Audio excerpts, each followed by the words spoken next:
Those who have promoted the prevailing social vision in which lags, gaps, or disparities to the detriment of black people are the fault of white people are trapped in the corollary that these lags, gaps, or disparities should disappear once those other people are constrained by civil rights and policies, civil rights laws and policies.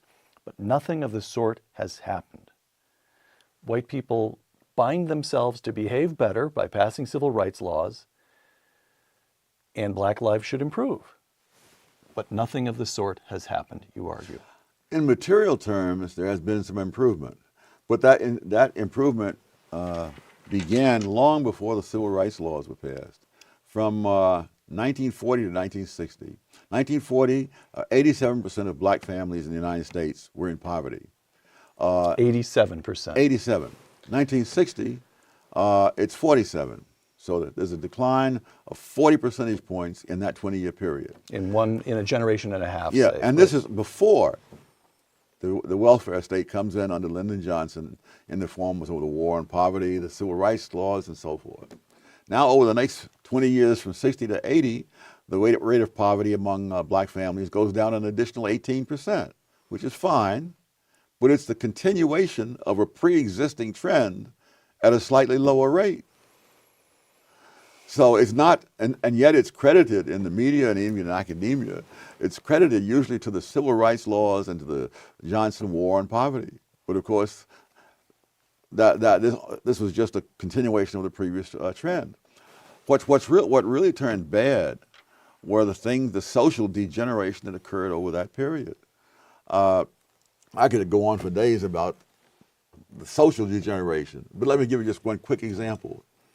When I grew up in Harlem in the 40s and 50s, I never heard a gunshot. Now, I'm sure someone fired a gun somewhere in Harlem, but it was not such a pervasive thing that you had to hear it. You know, I have relatives in Washington. I asked them the same question. People in my generation. Growing up in Washington, D.C. Yes, and low-income black neighborhoods. Did you ever hear a gunshot when you were growing up? And the answer was no. I have relatives in North Carolina. I asked the same question. No. And now, you know, people in housing projects especially, they put kids, some of them, to bed in bathtubs so that they won't be hit by stray bullets in the night. That's the homicide rate in the years that I was growing up, and I was really quite lucky as I went through the research I discovered, being in the right place at the right time. The homicide victimization rate among black males in the decade of the 1940s declined by 18%. From 1950 to 1960, it declined another 22%. And then in the 1960s, when all these wonderful new ideas in the criminal justice system came in, all of that reversed, and it shot up 89% in one decade, wiping out all the progress of the two preceding decades. And you could run through a great number of other things. Children raised without two parents present. That was about 22% in 1960. One generation later, it was 67%, and it's gone up a little since then as well. And now the rate among whites is higher than it was among blacks in 1960. Right. So if you look at what actually happens in the wake of these wonderful sounding policies, you see disaster after disaster. All right. So, very important question. Are the wonderful sounding policies simply irrelevant, beside the point, or do they actually play a role in these social pathologies? It would be an incredible coincidence.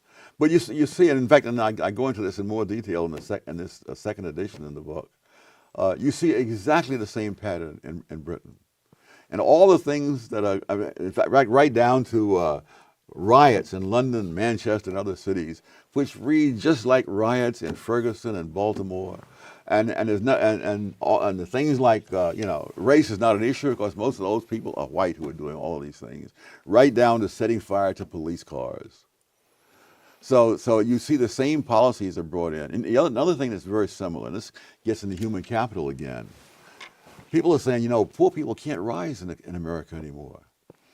And the data that they use leave out immigrants. Immigrants come here with little more than the clothes on their back. Go in here, and by the next generation, their kids are excelling in school, going off to leading colleges and into professions. Colin Powell was, his parents were Jamaican, as I recall. Yes. And wasn't he raised in Harlem? He's about 2 generations. I don't know if he was it Harlem raised there. Or Brooklyn. New York, I don't know as where he recall. was raised. I know he went to college at City College, which is on the edge of, was on the edge of Harlem at that time, is now in the middle of Harlem.